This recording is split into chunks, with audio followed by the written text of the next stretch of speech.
దేవుని సంఘమా,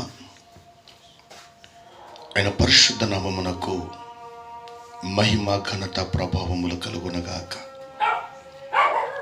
ఎంతమంది బిడ్డలు ఈ సమయములో ఆయన పాద సన్నిధిలో చేరి నిజముగా పరిశుద్ధాత్మ శక్తి కొరకు, పరిశుద్ధాత్మ సన్నిధి కొరకు, పరిశుద్ధాత్మ అభిషేకము కొరకు ఎంతమంది బిడ్డలు ఆయన వైపు చూస్తున్నారు.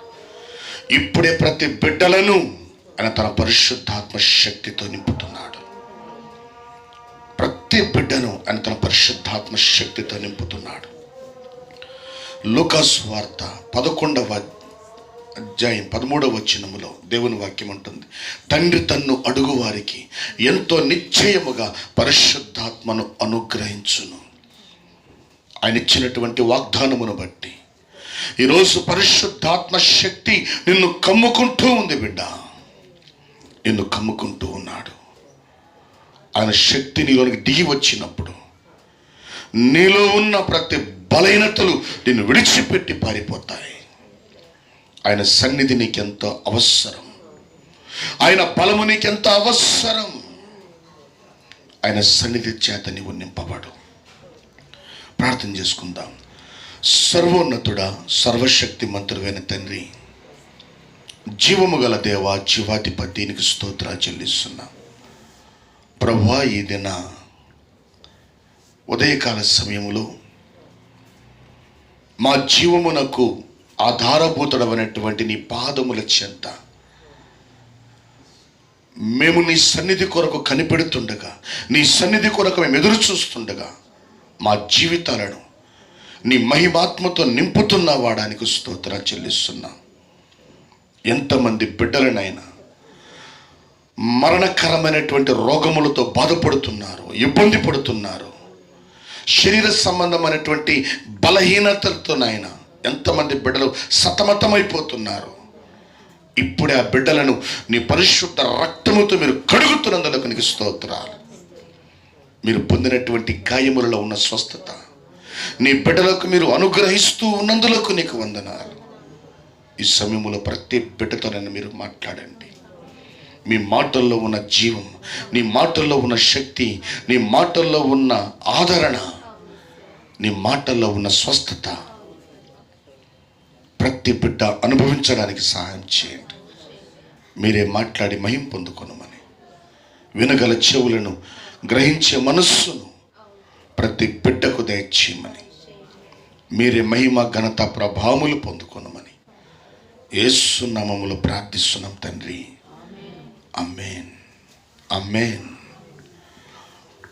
దేవుని సంగమా, ఈరోజు పరిశుద్ధాత్మ దేవుడు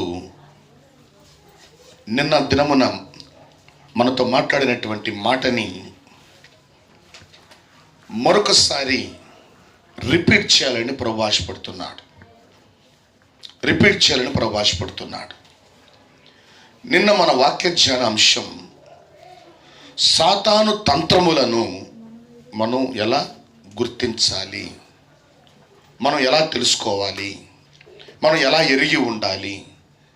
ఇది నిన్నటి దినమున పరిశుద్ధాత్మ దేవుడు సంఘముతో మాట్లాడినటువంటి మాటలు. సాతాను యొక్క తంత్రములను నీవు పసిగట్టకపోతే వాడి ఉచ్చులో నువ్వు పడిపోతావు. కనుక ప్రతి ఒక్కరు కూడా సాతాను యొక్క తంత్రములను తెలుసుకోవాలంటే మనం కలిగి ఉండవలసినటువంటి అనుభవాన్ని గురించి మనం నేర్చుకున్నాం. ఏ అనుభవం కలిగి ఉండాలి? మనం ఆత్మల వివేచన వరం అనేటువంటి అనుభవాన్ని పరిశుద్ధాత్మ దేవుని నుండి నువ్వు పొందుకున్నప్పుడు ఆ వరము నీలో పనిచేస్తుంది. అప్పుడు నీవు సాతానుని నువ్వు గుర్తించగలవు.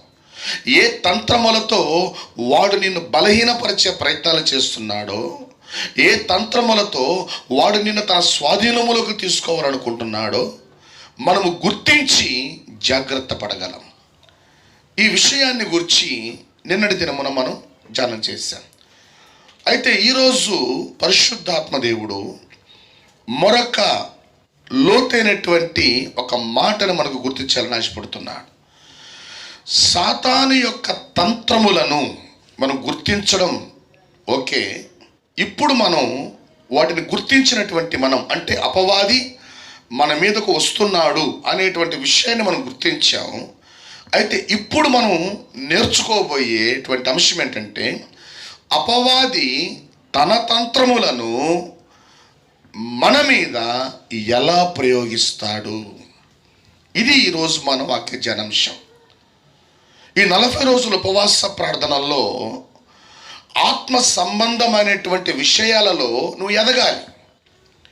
ఎందుకంటే ఈ భూమి మీద మనకు ఉన్నటువంటి శత్రువు ఒకే ఒక్కడు, వాడు సాతానుడు.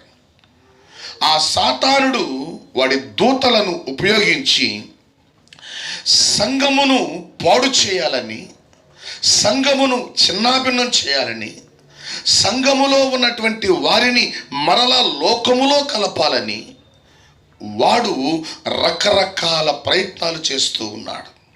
అందుకనే ఈరోజు పరిశుద్ధాత్మ దేవుడు మనతో మాట్లాడనే ఉన్నటువంటి మాటని తెలుసా, సాతాను తన తంత్రములను మన మీద ఎలా ప్రయోగిస్తాడు. మనము సాతాను ఒక తంత్రాన్ని మన మీద ప్రయోగించినప్పుడు మనం గుర్తుపెట్టుకోవాలి, ఇది సాతాను యొక్క తంత్రము.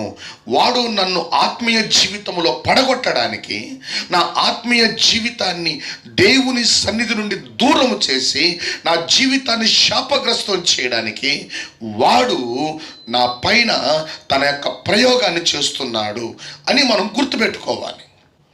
చూడండి, నిన్నటి దినమున సాతాను యొక్క తంత్రముల్లో ఒక తంత్రమును గురించి మనం ధ్యానం చేశాం. ఏదది?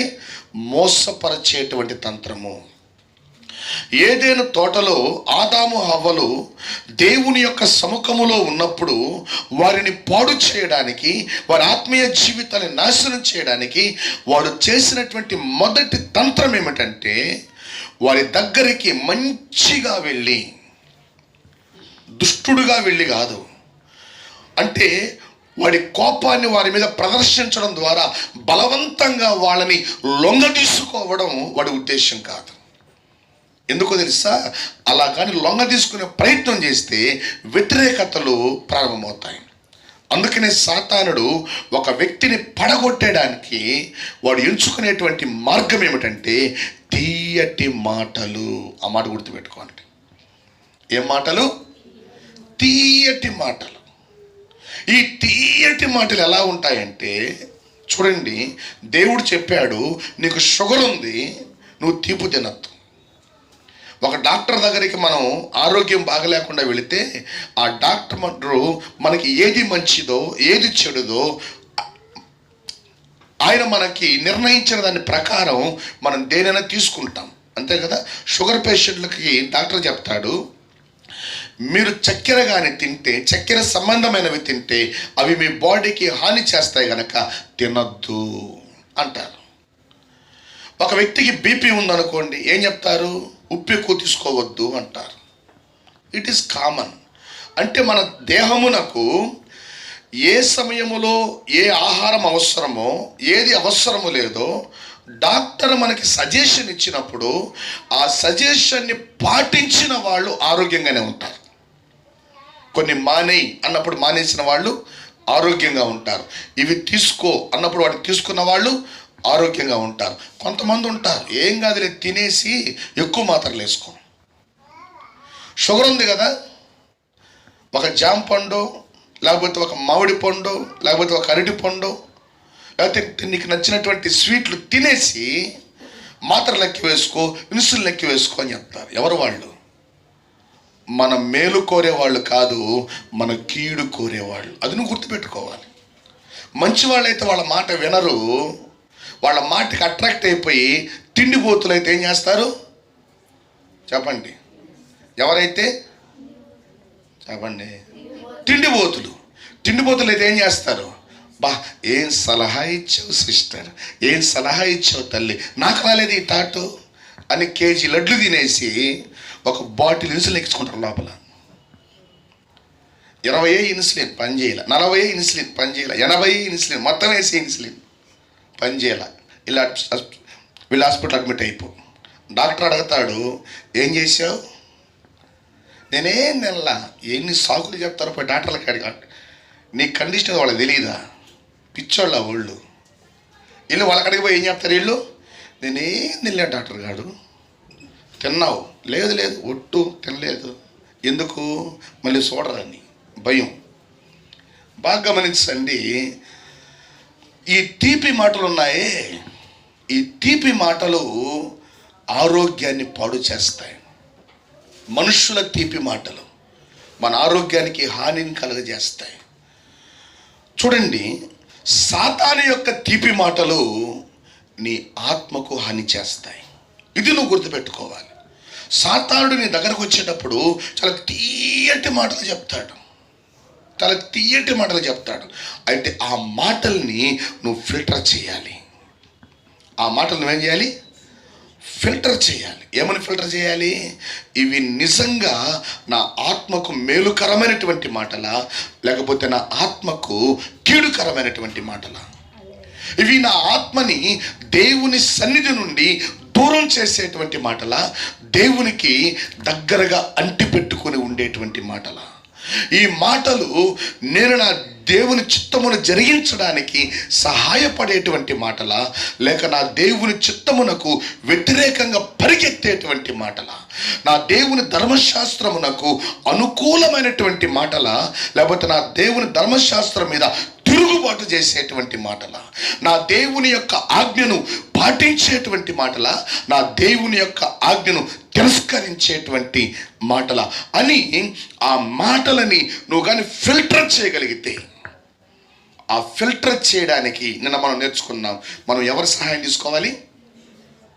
ఆత్మదేవుని సహాయం, పరిశుద్ధాత్మ దేవుని సహాయం, వాక్యము యొక్క సహాయం తీసుకొని నీలో వివేచన వరమును పనిచేయనిమ్మని నీవు దేవునికి ప్రార్థన చేసినప్పుడు ఆయన నీలో ఆ యొక్క వరమును పనిచేయనిస్తాడు. అప్పుడు నీకు అర్థమవుతుంది, నీకు వినబడినటువంటి మాటలు నీకు ప్రయోజనకరమా, లేకపోతే అవి నీకు నష్టాన్ని తీసుకొస్తాయా నీవు గుర్తించగలవు. అలా కాకుండా కొంతమంది షార్ట్ టెంపర్లు ఉంటారు. వాళ్ళు ఏం చేస్తారు తెలుసా? మాట వినగానే ఆ మాటకు వీళ్ళు వెంటనే స్పందిస్తుంటారు. ఇది మంచి చెడు ఆలోచించరు, ఇది నష్టమా లాభమా అని కూడా ఆలోచించరు. చెప్పారు వెంటనే చేసేయాలి, చెప్పారు వెంటనే మాట్లాడేయాలి, చెప్పారు వెంటనే చూసేయాలి, చెప్పారు వెంటనే ఏదో ఒక క్రియ జరిగిపోవాలి అక్కడ అనేటువంటి ఒక షార్ట్ టెంపర్. ఆ ఉద్రేకాన్ని కూడా ఎవరు పుట్టిస్తారు? అపవాది పుట్టిస్తాడు. జాగ్రత్త. హల్లెలూయా. చూడండి, ఏదైనా తోటలో మొదటి మానవుల దగ్గరికి సాతాను వచ్చినప్పుడు వాళ్ళకి ఆలోచించుకునే టైం కూడా ఇవ్వలేవాడు. ఇచ్చాడా? వాళ్ళు తినిందాక ఆడే ఉన్నాడు గోతికాడు నాకు అలా కాసుకొని. ఆలోచించే టైం అని ఇచ్చాడా? సరే నువ్వు చెప్పావు కదా, మరి మా దేవుడు ఎటు చెప్పాడు, ఉండడిగి చెప్తాం ఆయన్ని. ఆయన కానీ ఓకే అంటే తింటాం, లేకపోతే తిట్టే నీ గురించి మళ్ళీ ఆలోచన చేస్తాం అన్నారా వాళ్ళు? అల్లా ఏమన్నారు? నిజమా? అవునా? నువ్వు చాలా మంచివాడివే, నువ్వు చాలా మంచిదానివే అని చెప్పి ఏం చేశారు? తినేశారు. తిని జీవాన్ని పోగొట్టుకున్నారు, దేవుని మహిమను పోగొట్టుకున్నారు, దేవునితో తమకున్న సాన్నిహిత్యాన్ని సంబంధాన్ని పోగొట్టుకున్నారు. చివరికి వాళ్ళు ఎక్కడైతే రూపించబడ్డారో ఆ ఏదైనా తోటలో నుంచి బయటికి వెళ్ళగొట్టబడ్డారు. కారణం ఏంటి? సాతాను యొక్క తీయటి మాటలు. వాడు నీ దగ్గరకు వచ్చేటప్పుడు రౌద్రముతో రాడు, కోపముతో రాడు, చెప్పింది చేస్తావా చేయవా లేకపోతే చంపేస్తాను అనేటువంటి తత్వముతో రాడు. వాడు ఎలా వస్తాడు మన దగ్గరికి? వాడు చాలా తీయటి కబుర్లు ఎత్తుకొస్తాడు. ఏంటి సంగతులు? ఎడకపోతున్నావు? చర్చికి పోతున్నావా? కాసేపు కూర్చో మళ్ళీ పోతావు, కానీ ప్రార్థన అయిన తర్వాత పోయి ప్రార్థన చేసుకో పాస్టర్ కాడా. లాస్ట్లో పోతులే, ఏం తొందర ఏముంది, కాసేపు కూర్చో మాట్లాడాలి నీతో నేను. సాతాను గడు ఏం చేస్తాడు? తీయటి మాటలతో దేవుని సన్నిధి నుండి మనల్ని లాగేస్తాడు. నిజమా కాదా? ఆదాము హవ్వలను వాడు ఏం చేశాడు? తీయటి మాటలతోనే వారి ఆత్మీయ జీవితాన్ని పాడు చేసేసాడు. అందుకని ప్రియ దేవుని సంగమా, నీకు వినబడేటువంటి మాటలు నీ ఆత్మీయ జీవితానికి ప్రయోజనకరంగా ఉన్నాయా? నీ ఆత్మీయ జీవితము నీవు దేవునిలో కట్టుకునేటట్లుగా ఉన్నాయా? నీ ఆత్మీయ జీవితము దేవునిలో వర్ధిల్లేటట్లుగా ఉన్నాయా? నీ ఆత్మీయ జీవితము రేపు దేవుని నుండి నీకు బహుమానాలు తీసుకొచ్చేవిగా ఆ మాటలు నీకు ఉన్నాయా? ఎప్పుడైనా నువ్వు ఆలోచించావా? సాతానుడు ఎప్పుడు కూడా తన తంత్రములను ఎలా ప్రయోగిస్తాడు? తీయటి మాటలతో మంచిగా ప్రవర్తిస్తాడు. ఇప్పుడు చూడండి, చాలామంది పిల్లలు యవ్వన స్థితిలోకి రాగానే వాళ్ళు ఎందుకు చెడిపోతారో తెలుసా? ఒకటే కారణం, తీయటి మాటలు. వాళ్ళ స్నేహితుల మాటలు వీళ్ళకి ఎట్లుంటాయంటే తీయగా ఉంటాయి. వాళ్ళ స్నేహితుల మాటలు వాళ్ళకి ఎలా ఉంటాయి? రేయ్, చిన్నప్పటి నుంచి మనం మన పిల్లల్ని భయభక్తులతో పెంచుకుంటాం. చిన్నప్పటి నుంచి సండే స్కూల్కి పంపిస్తాం. చిన్నప్పటి నుంచి వాళ్ళ చేత మనం బైబిల్ చదివిస్తాం. చిన్నప్పటి నుంచి వాళ్ళ చేత మనం ప్రార్థన చేపిస్తాం.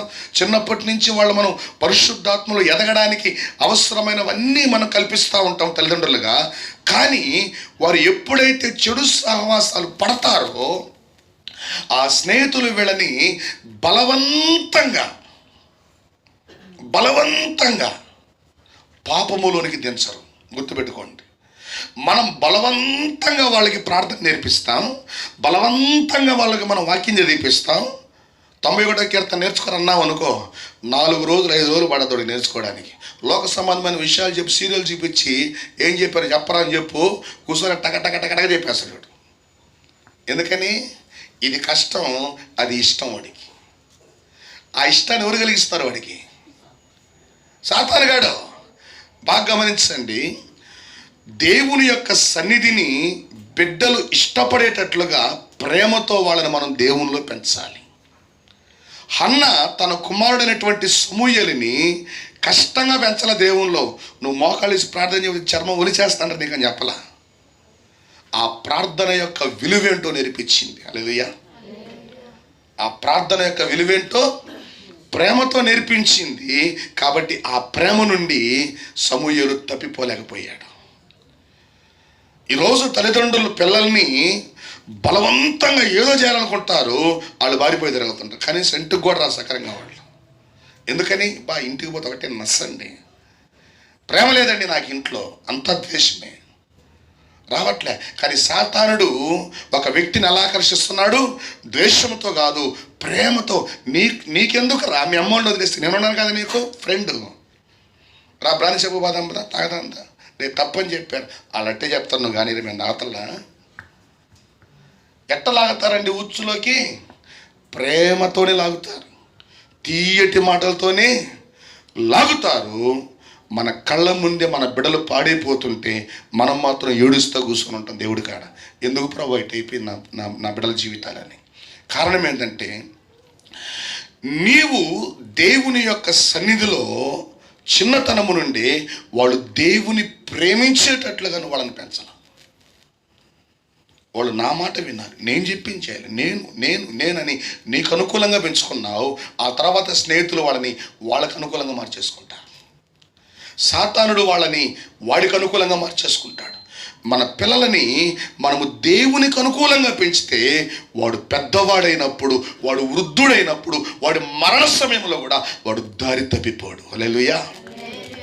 అందుకనే దేవుని సంగమ చిన్నతనము నుండి బిడ్డలకి మనం నేర్పించాల్సింది బూతులు కాదు. మన చిన్న పిల్లలు బూతులు మాట్లాడుతున్నప్పుడు ఈ తల్లిదండ్రులకి ఎంత సరదాగా ఉంటుందో. అను ఆ మామయ్యనాను, ఆళ్ళనాను, ఈళ్ళనాను, చూడు ఎంత బాధ చెప్తున్నాడు, చూడు ఏం నేర్పిస్తున్నాను నీ బిడ్డలకు నువ్వు? రేపు అదే వాడు బతుక్కి శాపమై కూర్చుంటుంది.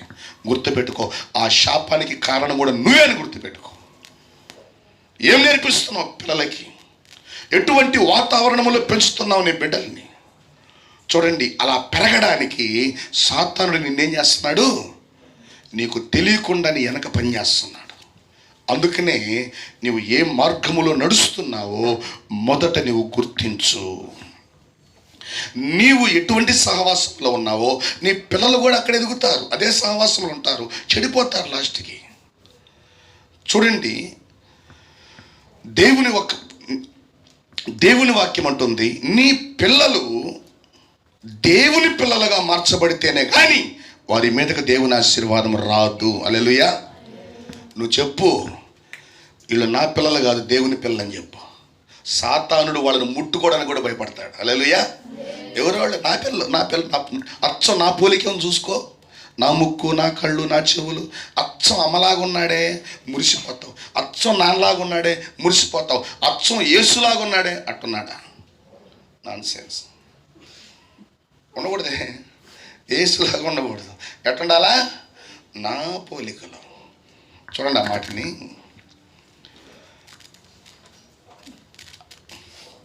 ఆదికాండం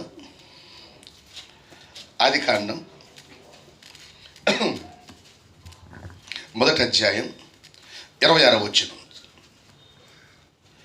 ఆదికాండం 1వ అధ్యాయం 26. దేవుడు మన స్వరూపమందు మన పోలిక చొప్పున నరులను, హల్లెలూయా, దేవుడేమనుకున్నాడు?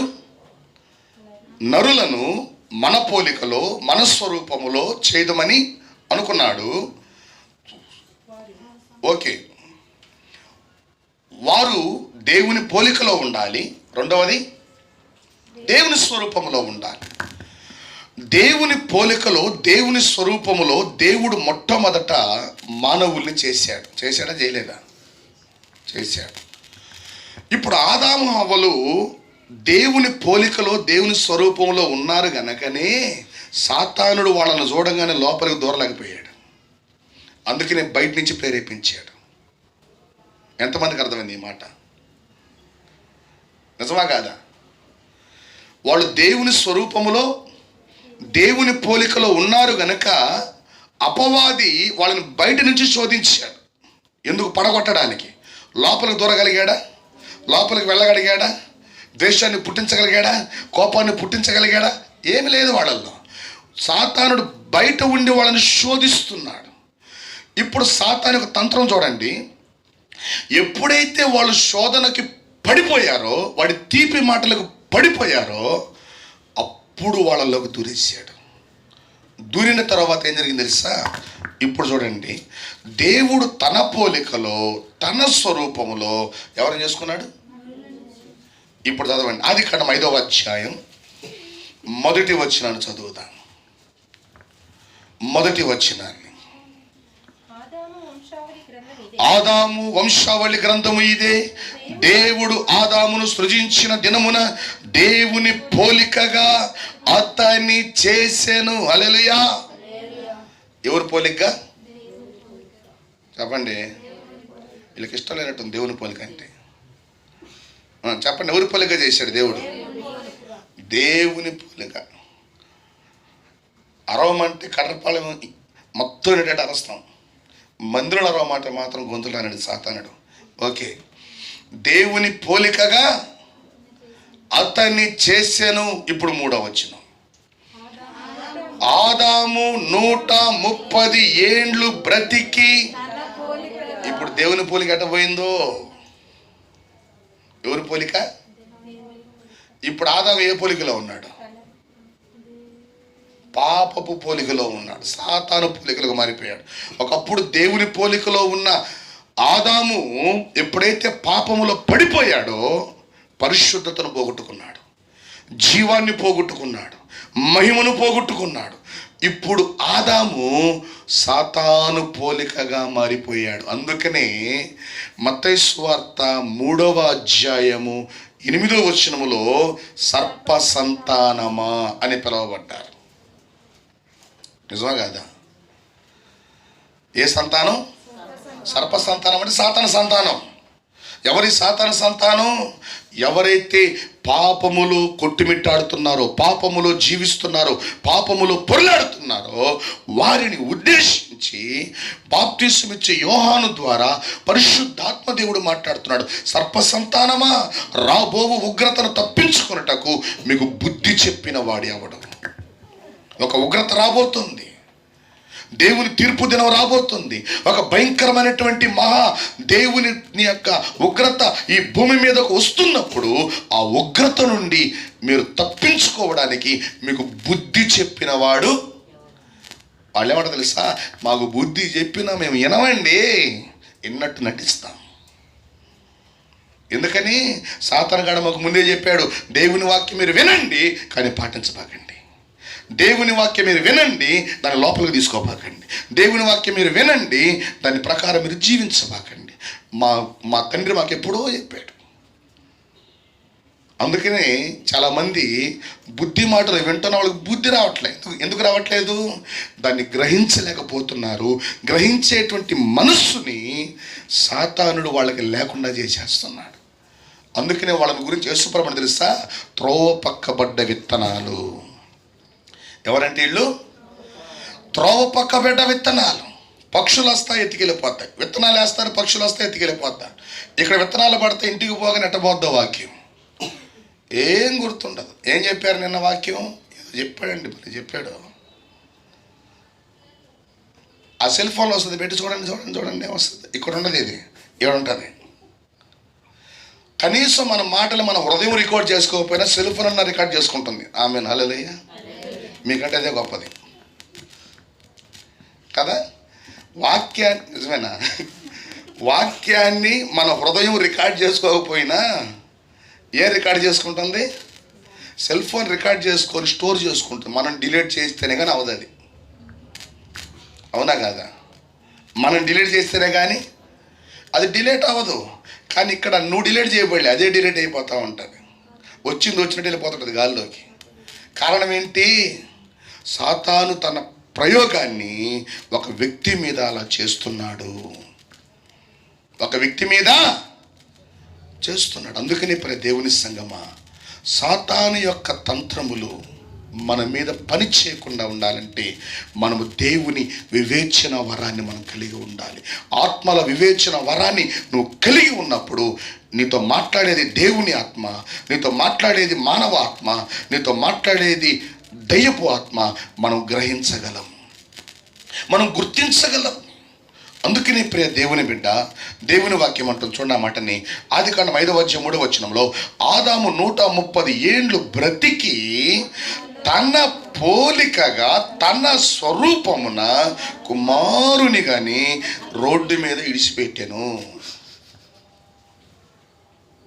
ఇంకేం చేశాడు?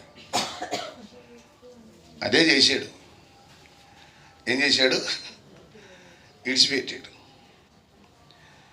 ఈ రోజుల్లో బిడలు పుట్టగానే పరిగెత్తుకుండా సండ మార్కెట్కి వెళ్ళి గుడ్డలు తెచ్చేస్తున్నారు. పాపం ఆ రోజులు గుడ్డలు కూడా లేవు. ఏ ఆకులు కప్పాడు ఆదాం, హవ్వ. బాగా గమనించండి ప్రియ దేవుని సంగమా, దేవుని వాక్యం అంటుంది సాతానుడు తన తంత్రములను మానవుల మీద ప్రయోగిస్తున్నాడు.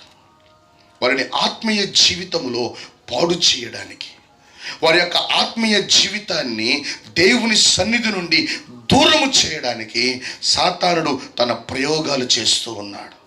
చూడండి, రెండవదిగా మరొక మాట ఆ దేవుని యొక్క వాక్యములు మనం చూద్దాం.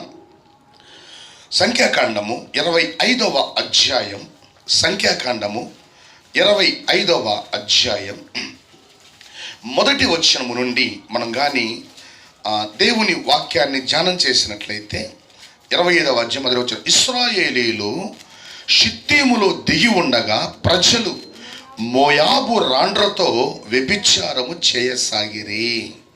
ఎవరితో చేస్తున్నారంట? ఇశ్రాయేలు ప్రజలు ఐగుప్తు దేశములో నుంచి దేవుని యొక్క అద్భుతాలు చూచిన ప్రజలు, ఐగుప్తు దేశములో నుంచి చీల్చబడిన ఎర్ర సముద్రములో నడిచినటువంటి ప్రజలు, ఐగుప్తు దేశములో నుంచి దేవుని యొక్క మహిమతో నడిపించబడినటువంటి ప్రజలు, మేఘ స్తంభము చేత, అగ్ని స్తంభము చేత, దేవుని ఆత్మ చేత మోషే నాయకత్వములో ముందుకు నడిపించబడుతున్నటువంటి ప్రజలు ఇప్పుడు మోయాబు అనేటువంటి ఒక దేశాన్ని దాటి వెళ్ళవలసి వచ్చింది. ఎక్కడికి? కనాను దేశానికి. వాగ్దాన దేశం అనేటువంటి కనాను దేశమునకు, పాలు తేనెలు ప్రవహించేటువంటి ఆ దేశమునకు వాళ్ళు వెళ్ళవలసి వచ్చినటువంటి ఆ మార్గములో మధ్యలో వారికి ఏం తగిలింది? మోయాబు దేశం తగిలింది. ఆ మోయాబు దేశస్థులు ఈ ఇశ్రాయేలు ప్రజలు చూచి భయపడిపోయారు. భయపడిపోయినటువంటి ఇశ్రాయేలు ప్రజల్ని చూచినటువంటి వారు, మేము నేరుగా వెళ్ళి వాళ్ళతో యుద్ధము చేసి మేము గెలవలేము. గుర్తుపెట్టుకోండి ఈ మాటని. మేము నేరుగా వెళ్ళి యుద్ధము చేసి గెలవలేము. ఎందుకు గెలవలేము? అంత గొప్ప ఐగుప్తు దేశములో వాళ్ళు బానిసలుగా ఉన్నప్పుడే ఆ ఐగుప్తు దేశములో ఉన్నటువంటి రాజుని, సైన్యమును, ప్రజలను వారి దేవుడు తొక్కి పారేశాడు. హల్లెలూయా. అది వాళ్ళ భయం. అంత గొప్ప ఐగుప్తు దేశమే వాళ్ళని ఏం చేయలేకపోయింది, ఇక మేమేం చేస్తాం? ఎర్ర సముద్రమే వాళ్ళని ఆపలేకపోయింది, ఇక మేమేం చేస్తాం? ఆ వార్తలని విన్నారు కదా వీళ్ళు. విన్నారా లేదా? విన్నారు. అందుకని ఈరోజు చాలామందికి క్రైస్తవులు చూస్తే భయం. వాళ్ళ జోలికి బాబా కండ్రు. వాళ్ళు కానీ ప్రార్థన చేశారంటే వాళ్ళ దేవుడు ఒప్పుకోడు. నిజమే, నిజమే. ఒకసారి మన భారతదేశపు మాజీ ప్రధానమంత్రి నెహ్రూ గారు, ఆయన ఒకరు తన్నారంట, ఏమండి ఆ భారతదేశంలో క్రైస్తవులు పెరిగిపోతున్నారు, వాళ్ళని లేకుండా చేసేయాలి, అసలు ఆ మతం అనేది భారతదేశంలో ఉండకూడదు, ఏం చేస్తాం మనం అన్నారంట. దానికి ఆయన చెప్పిన మాట ఏంటి తెలుసా? వాళ్ళు నిద్రిస్తున్న సింహాలు. ఎవరంట? మేలుకొని వాళ్ళు కాదు, నిద్రిస్తున్న సింహాలు. వాళ్ళ జోలికి బాబాకండి, అట్టే పడుకొని వాళ్ళని. వాళ్ళంతటా వాళ్ళే నాశనం అయిపోతారు. వాళ్ళ జోలికి పోయామో వాళ్ళు మోకాళ్ళు వేసి ప్రార్థన చేస్తారు, మనం నాశనం అయిపోతాం. ఈ మాటల్లో వెనక ఉన్న అర్థం మీలో ఎంతమందికి అర్థమవుతుంది? క్రైస్తవుణ్ణి కదిలీకుండా వదిలేశారనుకో, ఆడు ఆత్మీయంగా సల్లరిపోయాడు, ప్రార్థన కూడా చేయడు, మనకేం నష్టం లే, మన పనులన్నీ జరిగిపోతాయి. మనం వాడిని గలిపెట్టామనుకో ఏం చేస్తాడు? మోకాళ్ళు వేసి ప్రార్థన చేస్తాడు. వాళ్ళ దేవుడు మన పని చూస్తాడు. అందుకని ఆడి జోలికి బాబాకండి, ఆడి పాపానికి ఆడినే వదిలేయండి. అర్థమైందే? ఈరోజు నీ కుటుంబం రక్షించబడకుండా కారణం ఏంటి తెలుసా? నువ్వు మోకాళ్ళు వేసి ప్రార్థన చేయట్లే. నా భర్తను మార్చు, నా భర్త కోసం ప్రార్థన చేయండి అని నువ్వు పోయి 100 మందికి చెప్తావు. నువ్వు మాత్రం ఉపవాసం, నువ్వు మోకాళ్ళు వేసి ప్రార్థన చేయవు. అవునా కాదా? నువ్వు మోకాళ్ళు వేసి ప్రార్థన చేస్తే నీ ప్రార్థన దేవుడు వినడా? నువ్వు చేయవు, అందరికీ చెప్తావు, నా కోసం ప్రార్థన చేయండి, నా కోసం ప్రార్థన చేయండి, మా ఆయన కోసం ప్రార్థన చేయండి, నా బిడ్డల కోసం ప్రార్థన చేయండి, నా ఉద్యోగం కోసం ప్రార్థన చేయండి, నా వ్యాపారం కోసం ప్రార్థన చేయండి అని ఊరంతా చెప్తావు, అందరికి పాస్టర్లకి, ఊరి సంఘాలకి అంతా చెప్తావు. నువ్వు మాత్రం మోకాళ్ళు వేసి చెప్పాల్సిన మాత్రం చెప్పు. ప్రవ్వా నీతో మాట్లాడే టైం నాకు లేదు, ఉండు మళ్ళీ వస్తా నీతో అని చెప్పి ఊరంతా తిరిగి చెప్తుంటావు అందరికీ. వాళ్ళని సమస్య తీర్చేది. సమస్య తీర్చే దేవునికి మొరపెట్టు. ముందు నువ్వు వాళ్ళైనా ప్రార్థన చేయాల్సింది ఆయనకే, నువ్వైనా ప్రార్థన చేయాల్సింది, నీకు కార్యం చేయాల్సింది ఆయన, మనుషుల దేవుడు. కాబట్టి నీ మోకాళ్ళు ఎవరి దగ్గర వంగాలి? ఒకవేళ నీకు మోకాళ్ళు నొప్పులు, కూర్చొని ప్రార్థన చేయి. కూర్చోలేవు, పెరాలసిస్కి వచ్చి మంచం మీద పడుకొని ప్రార్థన చేయి. మొత్తానికి ప్రార్థన చేయి ఎట్లయినా. అర్థమైందంటారా? మొత్తానికి ఏం చేయాలి? మన ప్రార్థన దేవుడు ఆలకిస్తాడండి. కానీ సాతాను యొక్క ప్రయోగం ఏంటి తెలుసా? నీవు దేవునితో కనెక్ట్ అవ్వకుండా మనుషులతో కనెక్ట్ అవ్వు. ఎవరితో కనెక్ట్ అవ్వకుండా? అపోస్తలుడైన పౌలు గుడ్డోడైపోయాడు 30 రోజులు. ఎన్ని రోజులు? 30 రోజుల 3 రోజుల 300 రోజుల ఒక్కరు మాత్రం లైన్లో ఉన్నారు ఆడ. ఎన్ని రోజులు? 3 రోజులు. ఈ 3 రోజులు తన చూపు కోసం ఎవరు వచ్చి నాకు ప్రార్థన చేస్తారని చూస్తున్నాడా? ఏం చేస్తున్నాడు? చదవండి ఆ మాటని. అపోస్తల కార్యగ్రంథం 9వ అధ్యాయం. అపోస్తల కార్యగ్రంథం 9వ అధ్యాయం 10వ వచనం నుండి మనం ధ్యానం చేద్దాం. దమస్కులో అననీయ అను ఒక శిష్యుడు ఉండెను. ప్రభువు దర్శనమందు అననీయ అని అతని పిలువగా అతడు, ప్రభువా ఇదిగో నేనున్నానెను. అందుకు ప్రభువు, నీవు లేచి తిన్నని దనబడిన వీధికి వెళ్ళి యూదా అనువాని ఇంట తార్సువాడైన సౌలు అని వాని కొరకు విచారించుము, ఇదిగో అతడు ప్రార్థన చేయమని ఊరూరా తిరుగుతున్నాడని రాస్తున్నాడా?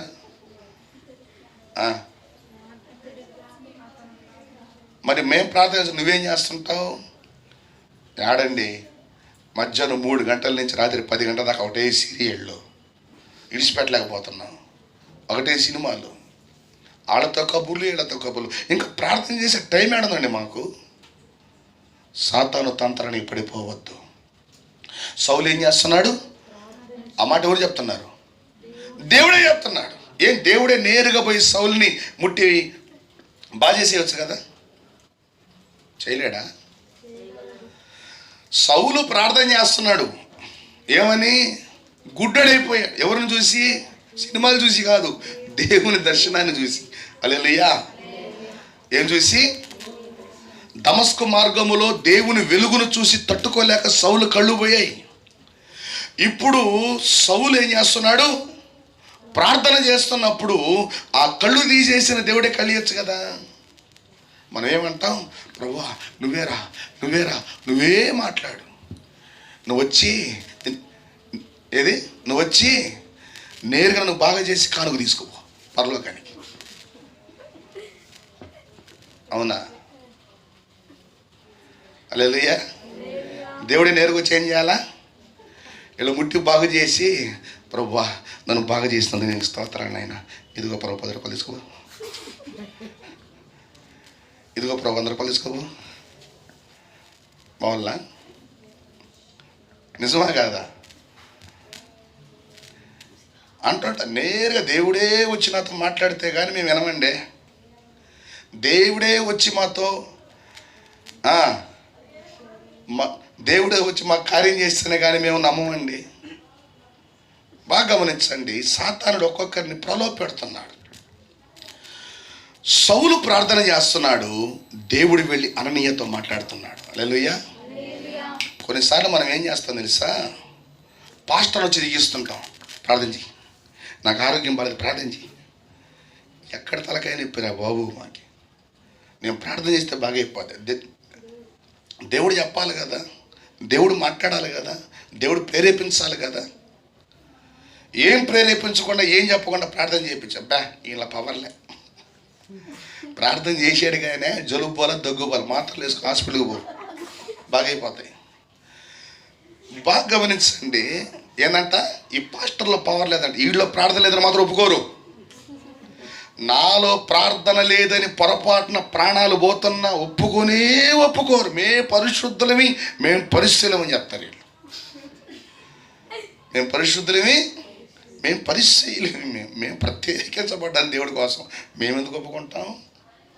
ఈ పాస్టర్లు ఏమీ లేదు, పవర్ లేదు కాబట్టి ఇంకో పాస్టర్ గడికి బారా, ఇంకో సంఘాన్ని వాడబా, పెంతుకొచ్చి అడిగి పోతా. నువ్వు ఏడకేం తిరుగు, కార్యం చేయాల్సింది ఎవరు నీకు? హల్లెలూయా. ఎవరు చేయాలి కార్యం? చిల్లికొండ పెట్టుకొని నువ్వు ఊరంతా తిరిగే లాభం? నీళ్ళు పోయమ్మ, నీళ్ళు పోసి కొండలకి నీళ్లు గారిపోయి, చీచి ఏ మనసుతో పోసావు నీళ్ళు? నా కొండలో నీళ్ళన్నీ గారిపోయి. ఈ కొండ కింద చిల్లి చూసుకోవట్లే, పోసేవాళ్ళని తిడుతుంది. ఎవరు? అడుక్కుని తినేది. ఆ ఇంటికి పోయి, ఈ ఇంటికి పోయి, ఈ ఇంటికి పోయి, ఆ ఇంటికి పోయి ఇన్ని నీళ్లు పోపించుకొని ఏ లాభం? సిల్లికొండ తీసుకొచ్చుకో నువ్వు. కొంతమంది అంటుంటారు, ఒక దగ్గర అప్పు చేస్తారు, అప్పు తీర్చడానికి మళ్ళీ ఇంకో దగ్గర పోతారు, అప్పు చేసి మళ్ళీ ఇంకో దగ్గర పోతారు. నువ్వు ఎన్ని అప్పులు చేసుకున్నా నీకు ఆ మొదటి అప్పు మాత్రం అట్టే ఉంటుంది. ఎందుకని నీలో సరైన స్థితి దేవుడు కనబడటంలే. హల్లెలూయా. అందుకనే ప్రియ దేవుని సంగమా, సౌలుకి ఒక సమస్య వచ్చినప్పుడు సౌలు దేవునికి మొరపెట్టాడు. ప్రభువా నాకు ఈ సమస్య ఉంది, ఆ సమస్య నుంచి విడిపించయ్యా, ఆ సమస్య నుంచి నన్ను తప్పించు ప్రభువా, ఆ సమస్య నుంచి నన్ను కాపాడయ్యా అని సౌలు దేవునికి మొరపెడుతుంటే ఎవడో ఒకడు సలహాలు ఇచ్చుంటాడు. ఎందుకురా నువ్వునే దేవుడికి మొరపెడతావు? అలా దగ్గరికి పో, ఆయన కానీ చేయి పెట్టగానే బాగా అయిపోద్ది పో, ఆయన ఊస్తే బాగా అయిపోద్ది పో. నువ్వు లోపలికి రాగానే చెప్పేస్తాడు నీ గురించి ఆయన. ఎందుకు? లోపల సోజాత్మ ఉంటుంది. నువ్వు లోపలికి రాగా నువ్వు ఎందుకు వచ్చావు చెప్పేస్తాడు ఆయన. అడగబో, ఈ కాదు, నీవు దేవుని పాదాలు పట్టుకో. నిన్ను ఎలా బాగు చేయాలో ఆయన చూసుకుంటాడు, నువ్వుగా చూసుకోవాల్సింది. ఇతరులు కాదు నీకు సలహాలు ఇవ్వాల్సింది. నిన్ను ఎలా ఆశీర్వదించాలో నీ దేవుడికి తెలుసు, నీకు తెలియదు, మనుషులకు తెలియదు. నువ్వు ఎలా దీవించబడాలి ఎవరికి తెలుసు? ఆయన ఎవరిని పంపించాలి ఆయనకి తెలుసు. అందుకంటుంటా నేను, నీవు వచ్చి నీ సమస్య చెప్పుకొని ప్రార్థన చేయించుకోవడం కంటే నువ్వు ముందు దేవుని కాడ మోకాళ్ళే దేవుడు మాతో మాట్లాడి మమ్మల్ని నడిపించినప్పుడు ఆ సమస్యకు విడుదల కలుగుతుంది. హల్లెలూయా. ఆ సమస్యకి ఏం కలుగుతుంది? విడుదల. దేవుడు పంపించాలండి. కొన్నిసార్లు దేవుడు పంపించిన మనం ఏం చేస్తాం? రిజెక్ట్ చేస్తాం. దేవుడు పంపించిన కొన్నిసార్లు మనం దాన్ని రిజెక్ట్ చేస్తాం. ఇక్కడ సౌలు ప్రార్థన చేస్తూ ఉన్నప్పుడు దేవుడు, చూడండి ఆ యొక్క మాటని, ప్రార్థన చేయుచున్నాడు. ఇదిగో అతడు ప్రార్థన చేయుచున్నాడు. అతడు అననీయ అను ఒక మనుష్యుడు లోపలికి వచ్చి తాను దృష్టి పొందినట్లు తల మీద చేతులుంచుట చూచి ఉన్నాడని చెప్పాను. ఆ తర్వాత మనం కానీ గమనించినప్పుడు 18వ వచనం, 17 వర్సెస్ చదువుదాం. అననీయ వెళ్ళి ఆ ఇంట ప్రవేశించి అతని మీద చేతులుంచి, సౌలా, సహోదరుడా, నీవు వచ్చిన మార్గములు నీకు కనబడిన ప్రభువైన యేసు నీవు దృష్టి పొంది పరిశుద్ధాత్మతో నింపబడినట్లు నన్ను పంపియున్నాడని చెప్పాను. అప్పుడే అతని కన్నుల నుండి పొరల వంటివి రాలగా దృష్టి కలిగి లేచి బాప్తిస్మం పొందెను. తరువాత ఆహారము పుచ్చుకొని బలపడెను. అంటే ఈ 3 రోజులు ఏమి లేదు, ఉపవాసంలో ఉన్నాడు, కళ్ళు లేవు, చీకట్లో ఉన్నాడు, ఎంత వేదన చెంది ఉంటాడు. కానీ ఆ వేదనలు ఎవరిని పట్టుకున్నాడు? ప్రభు పాదాలు పట్టుకున్నాడు. హల్లెలూయా. మనము ప్రభు పాదాలు పట్టుకుంటే ప్రభువు మనకి ఏ దిక్కు నుంచైనా సహాయం పంపించగలడు. హల్లెలూయా. ప్రభు మనకి ఏ దిక్కు నుంచైనా, ఎవరి నుండైనా, దేని నుండైనా ఆయన మనకు సహాయాన్ని పంపించగలడు, సహాయాన్ని అనుగ్రహించగలడు. అందుకే దేవుని నుండి సహాయం పొందుకోవాల్సిన నీవు మొదట దేవునితో కనెక్ట్ అయి ఉండు. కానీ సాతాను ఏమో తెలుసా? నువ్వు దేవునితో కనెక్ట్ అయి ఉండడం తప్ప ఇంక నువ్వు ఎవరితోనైనా కనెక్ట్ అయి ఉండు, నేను సంతోషిస్తానంటాడు వాడు. అంటే నువ్వు దేవునితో కనెక్ట్ అయి ఉంటే ఇక వాడి ఆటలు మన దగ్గర సాగవు, చల్లవు. హల్లెలూయా.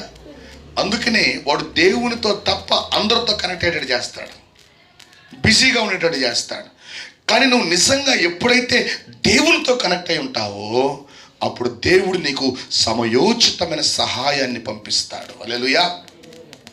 చూడండి, అందుకనే సాతాను యొక్క ప్రయోగం ఎలా ఉంటుంది మన మీద అనేటువంటి విషయాన్ని మనం బాగా ఆలోచన చేయవలసినటువంటి వారమై ఉన్నాం.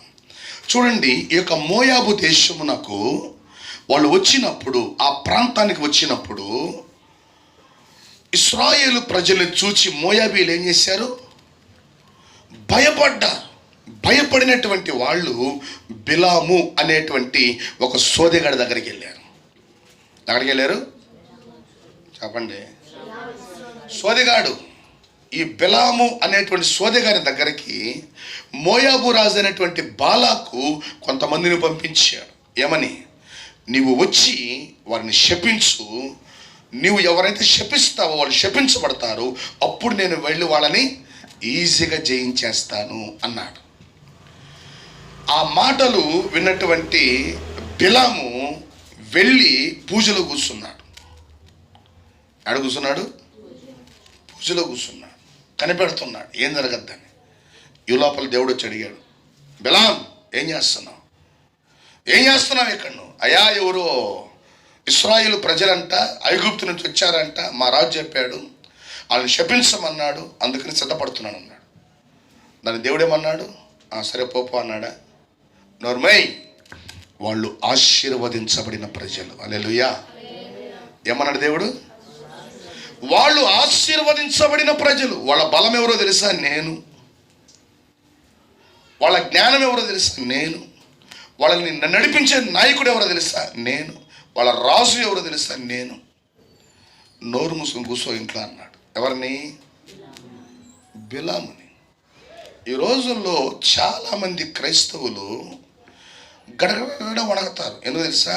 వాళ్ళని చేతబడి చేయించారేమో, వాళ్ళకి మందు పెట్టారేమో, వాళ్ళు నాకు సోదాత్మలు పంపించారేమో, ఏదో చేయించేసారేమో, నాకు ఎడబోవాలి. ఇప్పుడు కర్ణపిశాచి దగ్గరికి సౌల్లాగా సోదికడి బలా. నువ్వు నిజంగా ప్రార్థనా పరునివైతే నిన్ను ముట్టడానికి దేవుడు అనుమతించడు. హల్లెలూయా. నిన్ను ముట్టడానికి ఒకానొక రోజు ప్రకాశం గారని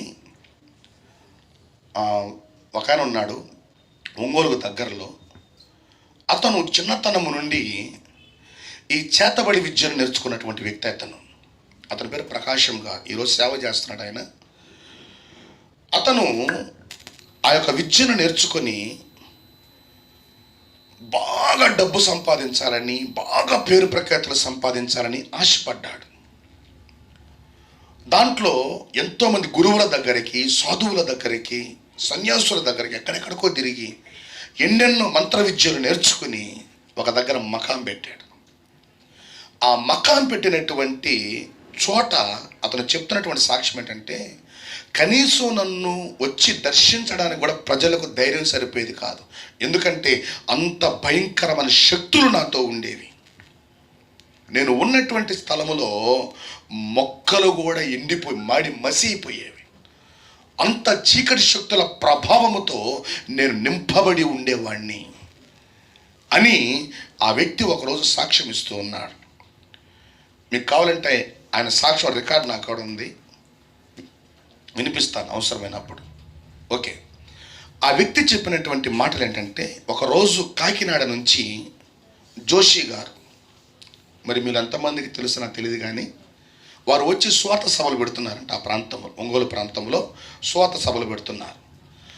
ఆ సువార్త సభల్ని డిస్టర్బ్ చేయడానికి, ఆ సువార్త సభల్ని ఆపించడానికి అతని దగ్గర కొంతమంది వెళ్ళారంట.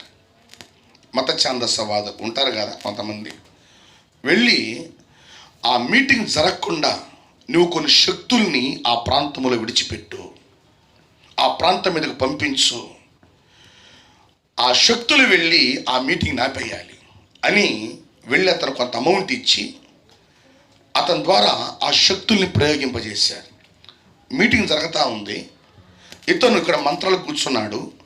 ఆ శక్తుల్ని ప్రయోగించినప్పుడు వెళ్ళినటువంటి శక్తులు బంతి కొన్నట్టు వచ్చేసింది మళ్ళీ అతని కడికి. ఎందుకు వచ్చారు మీరు ఇక్కడికి అని అడిగంట. చెప్పిన పని చేయలేదంట. ఆ దెయ్యాలు అన్నాయంట, అక్కడ భయంకరమైన వెలుగు ఉంది, ఆ వెలుగుని మేము చూడలేకపోతున్నాం, ఆ వెలుగుని మేము తాకలేకపోతున్నాం. వణికిపోయాయంట దెయ్యాలు. మీ వల్ల నాకు పని కాదు, మీకంటే శక్తివంతమైన దెయ్యాలను పంపిస్తానని వాటిని పంపించాడంట. ఎక్కడికి? ఆ సువార్త కూడికని డిస్టర్బ్ చేయడానికి పంపిస్తే ఈ దెయ్యాలు కూడా అంతకంటే ఫోర్స్తో చేసేయంట. ఎందుకు వచ్చారు మీరు అని అడిగితే ఆ వ్యక్తి చెప్తున్నాడు, ఆ వ్యక్తినితో ఆ దెయ్యాలు చెప్తున్నాయి, అక్కడ భయంకరమైన వెలుగు ఉంది, ఆ వెలుగుని మేము తట్టుకోలేకపోతున్నాం, ఆ వెలుగుని మేము చూడలేకపోతున్నాం, మా వల్ల కావట్లేదు. హల్లెలూయా, హల్లెలూయా. అంటే నేను పూజించే దెయ్యాల కంటే, నేను పూజించే దేవుళ్ళ కంటే, నేను పూజించే శక్తుల కంటే గొప్పవాడు ఎవడున్నాడు అక్కడ? ఆయన పేరు యేసు అని చెప్పేంటి. హల్లెలూయా. పడలు చెప్పడం సరే.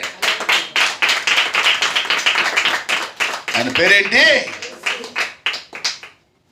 ఆ చీకటి శక్తులు అతను చెప్తున్నాయి, మేము ఆయన్ని ఏమీ చేయలేము. అక్కడ దేవుని శక్తి దిగి ఉంది, అక్కడ దేవుని వెలుగు దిగి ఉంది, అక్కడ దేవుని మహిమ దిగి ఉంది. మేము ఏమీ చేయలేము. మా ప్రయోగాలు అక్కడ ఏమీ పనిచేయవు, మా ప్రయోగాలు ఏమీ పనిచేయవు. మీటింగ్లు అయిపోయాయి 3 రోజులు.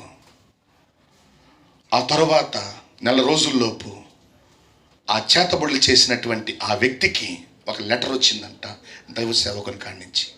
ఏమో తెలుసా బ్రదర్, ఈరోజు నువ్వు ఏ చీకటి శక్తులనైతే ఆశ్రయించి అవే దేవుళ్ళని నువ్వు నమ్ముకొని తిరుగుతున్నావో, ఒకరోజు అవే నిన్ను తినివేస్తాయి. జాగ్రత్త. అవే నిన్ను తినివేస్తాయి. జాగ్రత్త. ఒక లెటర్ వచ్చింది, కానీ ఆ లెటర్ చదివిన ఆ వ్యక్తి ఇట్టే చెప్తారు, మత ప్రచారకులు, నా దేవతలు నన్ను తినేస్తాయా అని పిచ్చి విశ్వాసంలో ఉన్నాడు. కొన్ని రోజుల తర్వాత అతని నోటి నుండి, అతని ముక్కుల నుండి రక్తము కక్కడం మొదలుపెట్టాడు. రక్తము కారడం మొదలుపెట్టాడు. ఎన్ని పూజలు చేసినా, ఎన్ని పురస్కారాలు చేసినా ఏ దెయ్యపు శక్తి అతన్ని కాపాడలేకపోయింది. ఎన్ని హాస్పిటల్ తిరిగినా చివరికి హాస్పిటల్ చెప్పినటువంటి మాటని తెలుసా, వీడు చనిపోతాడు, తీసుకెళ్ళిపోండి ఇంటికి. చివరికి భయంకరమైనటువంటి పరిస్థితుల్లో దేవుడు అతన్ని దర్శించాడు. హల్లెలూయా. నీవు పూజించేటువంటి దేవుడు నిజమైనటువంటి దేవుడు దేవతలు కావు, నేను నిజమైన దేవుడినని ఆయన తన ప్రత్యక్షతని ఆ వ్యక్తికి అనుగ్రహించినప్పుడు ఈరోజు ఆ వ్యక్తి ఒక బలమైనటువంటి సేవకునిగా వాడబడుతూ ఉన్నాడు. దేవుని బిడ్డ, నీలో దేవుని శక్తి ఉంటే, నీలో ప్రార్థన జీవితం ఉంటే, నీలో పరిశుద్ధాత్మ నింపుదల ఉంటే, అపవాది శక్తులకు నువ్వు కాదు, నిన్ను చూసిన వాటికి గుండెల్లో వణుకు పుడుతుంది. వణుకు పుట్టిస్తాడు దేవుడు. నీలో వెలుగు ఉండాలి, నీలో చీకటి ఉండకూడదు. వెలుగై ఉన్న దేవుని నువ్వు ఆశ్రయించాలి. వెలుగై ఉన్నటువంటి దేవుని సన్నిధిలో నువ్వు ఎప్పుడైతే ప్రభువును నువ్వు ఆశ్రయిస్తావో, ఆయన నీకు ఆశ్రయ దుర్గముగా ఉండి నీ ప్రతి సమస్య నుంచి ఆయన నిన్ను విడిపించడానికి శక్తిమంతుడుగా, సమర్థుడుగా ఉన్నాడు ఆయన. దేవుని బిడ్డ, ఆ యొక్క మోయాబు దేశమునకు ఇశ్రాయేలు ప్రజలు వచ్చినప్పుడు ఈ సోదెగాడైనటువంటి బిలాము ఏం చెప్తున్నాడు దేవునికి, నేను వాళ్ళ మీద మంత్ర ప్రయోగాలు చేస్తాను, నేను వాళ్ళ మీద చేతబడులు చేస్తాను, దెయ్యాలను పంపిస్తాను, వాయుమండల సైన్యాన్ని పంపిస్తాను. దేవుడు అన్నాడు, వాళ్ళను నువ్వు ముట్టను కూడా ముట్టలేవు. హల్లెలూయా. వాళ్ళను నువ్వు, నీ ప్రయోగాలు ఇక్కడేం పనికిరావు, లే పైకి లే అన్నాడు దేవుడు. అంతే. కానీ 4 సార్లు ట్రై చేశాడు. దేనికి ఆశపడి? డబ్బుకి ఆశపడి, బాలాకి ఇచ్చేటువంటి డబ్బుకి ఆశపడి దేవుని మాటను కూడా పక్కన పెట్టి బిలాము 4 సార్లు ట్రై చేశాడు. మొదటిసారి ఇంటికాడ ట్రై చేశాడు, 3 సార్లు 3 చోట్ల బలిపీఠాలు కట్టి ట్రై చేశాడు. కానీ దేవుడు ఒప్పుకున్నాడా? చివరికి శపించడానికి వెళ్ళిన వాడి ఆశీర్వదించి ఇంటికి వెళ్ళాడు. హల్లెలూయా. శపించడానికి వచ్చినాడు ఏం చేశాడు? కారణం ఎవరు? నీ ప్రవర్తన నీ దేవునికి ప్రీతికరమైనప్పుడు ఆయన నీ శత్రువులను సహా నీకు మిత్రులుగా చేస్తాడు దేవుడు. హల్లెలూయా. నీకు హాని చేయడానికి వచ్చినోడే నీకు సహాయం చేసి వెళ్ళిపోతాడు. నమ్ముతావా? నీకు హాని చేయడానికి వచ్చినోడే చెప్పండి, సహాయం చేసి, ఎప్పుడు? నీ ప్రవర్తన నీ దేవుని దృష్టికి ప్రీతికరంగా ఉన్నప్పుడు, ఇష్టకరంగా ఉన్నప్పుడు, ఆయన మెచ్చుకునేదిగా ఉన్నప్పుడు. ఏం చేయబడలేదు, నువ్వు ఆయన పాదాలు పట్టుకోజాలంటే నీకేం కావాలో ఆయన చూసుకుంటాడు. నీకేం కావాలో ఆయన చూసుకుంటాడు. ప్రభువా 10 రూపాయలు ఈయన నోర్మై 1000 రూపాయలు తీసుకుంటాడు దేవుడు. హల్లెలూయా. ఏమంటాడు? ప్రభువా అప్పుల్లో ఉన్నాను, 1000 రూపాయలు ఈయన 1000 సరిపోద్దురా నీకు, మనిషి తీసుకో అనే దేవుడు మన దేవుడు. హల్లెలూయా. అనే దేవుడు నిజమండి. ఆయన ఏమైనా చేయగలడు. రేపు నీకేం అవసరం ఉంటుందో నీకు తెలీదు, అని తెలుసు. అందుకనే ఆ ధనాన్ని కూడా ముందుగా నీ చేతిలో పెడతాడు ఆయన. నీకు అర్థం కాదు ఇంతెందుకు ఇచ్చాడు దేవుడు అంటే, పక్కన వస్తుంది అవసరం, ఎందుకు ఇచ్చాడా, స్తోత్రం ప్రభువా. నిజమే, ఆయన ఏమైనా నీ భవిష్యత్తుని ముందుగానే ఎరిగి ఉన్న దేవుడు నీకు సహాయం చేయడానికి సమర్థుడు.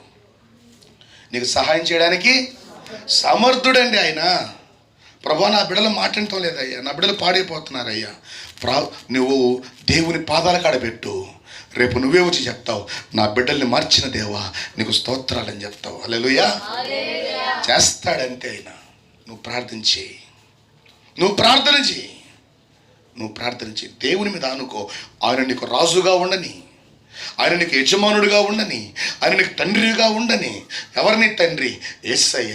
ఎవరిని యజమానుడు? యేసయ్య. ఎవరిని నాయకుడు?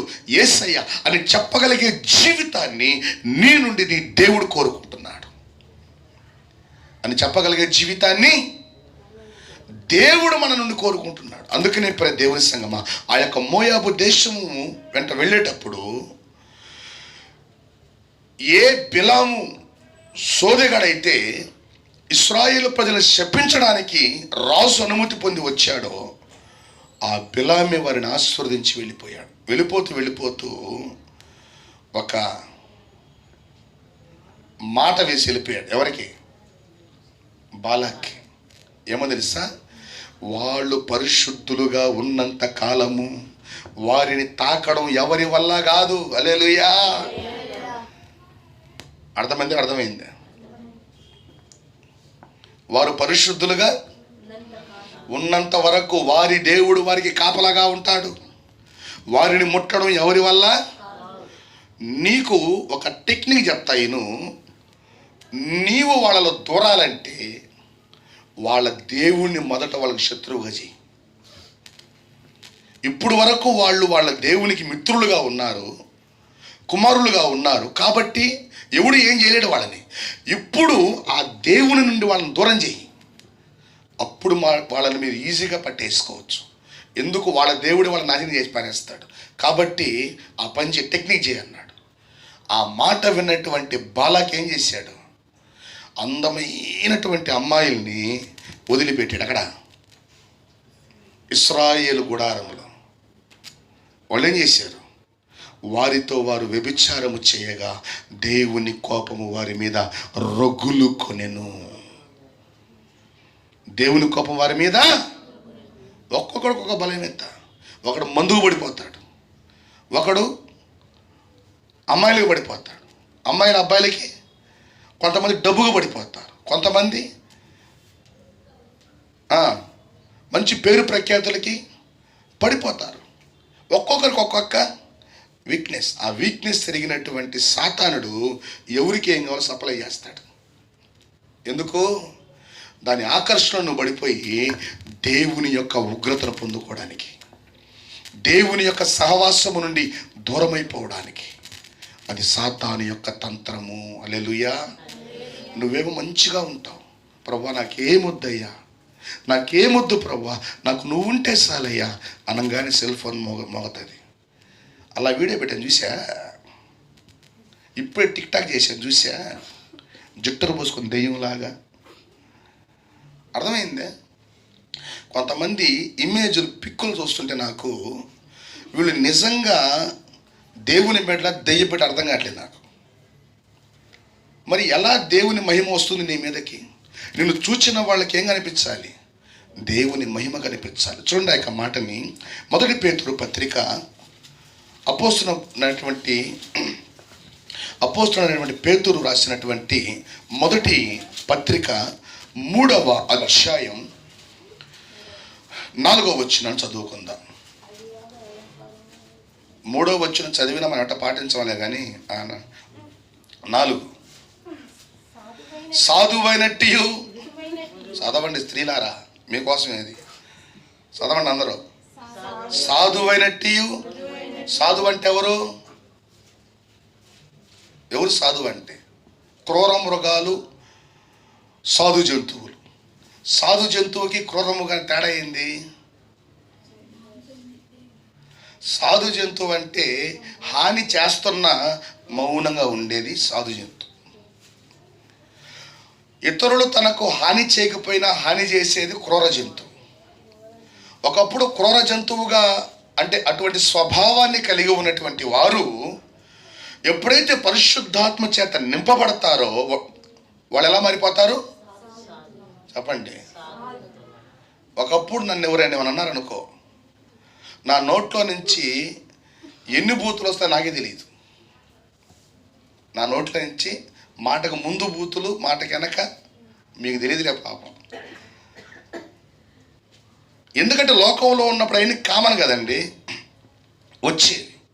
ఇప్పుడు ఎవరన్నా నాకు హాని చేసిన తెలిసిన ప్రభువా స్తోత్రం నేను వాళ్ళకి మరు మనసి అంట, వాళ్ళని దీవించు ప్రభువా అంట. ఎందుకని చెప్పండి? ఒకప్పుడు పులులు, ఇప్పుడు గొర్రెలం. హల్లెలూయా. వధించబడిన గొర్రె పిల్ల బిడలం ఇప్పుడు మనం. ఏ గొర్రె పిల్ల?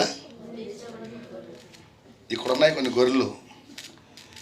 గొర్రె శర్మాలు కప్పుకొని తోడేళ్ళి మందిరంలో, ప్రభువా నా అంత నీతిమంతులు, నా అంత సాత్వికులు ఎవ్వరు ఉండకూడదు నాయన, అట్ట మార్చే ప్రభువా అంటారు. ఇంటికి వెళ్ళగానే ఎవరైనా ఏమని అన్నారనుకో, ఇక కాళ్ళు భూమి మీద కూడా ఉండే వీళ్ళకి ఎగిరెగిరి తగులేస్తుంటారు. ఎట్టేస్తారు? ఎగిరెగిరి తగులు, ఎగిరెగిరి. ఏమైపోయింది? గొర్రె తోడేలైపోయింది. ఇది కాదు, గొర్రె గొర్రెగానే ఉండాలి. దేవుడు పరీక్షిస్తాడు, ఇది ఇంకా గొర్రెగానే ఉంది, తోడేలుగా మారిపోయింది అని భర్తను రేపుతాడు. పోయి తిట్టురా, తిట్టుపో, మాటల కోటి రెండు.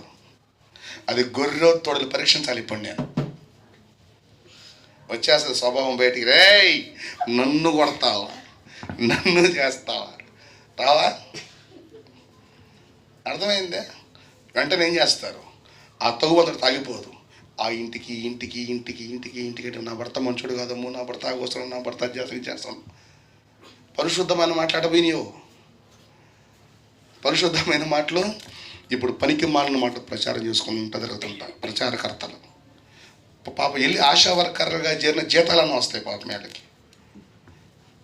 ఆశా వర్కర్లుగా చేరి ఇంటింటి ప్రచారం చేస్తే ప్రభుత్వం గురించి జీతాలను వస్తాయి.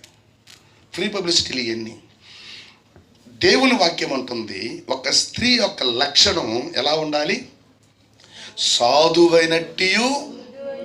ఈ రోజు నుంచి చూడండి పాస్టర్ గారు, మేము సాధులము లేకపోతే క్రూర మృగాలము చెప్తాము. సాధువులు అయితే మంచిదే కదా, దేవుని ఆశీర్వాదం పొందుకుంటారు. ఆమేన్. ఓకే, చదవండి ఇప్పుడు. సాధువైనట్టు మృదువైనట్టునైనా గుణమయు అక్షయాలంకారము గల మీ హృదయపు అంతరంగ స్వభావము మీకు అలంకారముగా ఉండవలెను. అది మనుష్యుల దృష్టికి కాదు సుమా, దేవుని దృష్టికి మిగుల విలువ కలది. దేవుని దృష్టికి అటువలే పూర్వము దేవుని ఆశ్రయించిన పరిశుద్ధ స్త్రీలను. ఏ స్త్రీలు అంటే వీళ్ళు? మనం కాదు, పరిశుద్ధ స్త్రీలు. ఎవరో వాళ్ళు ఆకాశం నుంచి ఊడిపడ్డారా? మనుషులే, ఇక్కడ ఎలా మారిపోయారు? ఆమేన్, హల్లెలూయా. మనం అలా మార్చబడాలనేది దేవుని యొక్క ఉద్దేశం. పరిశుద్ధ స్త్రీలను తమ స్వ అంటే భర్తలకని చెప్పండి. సొంత ఏంది? తమ భర్తలకు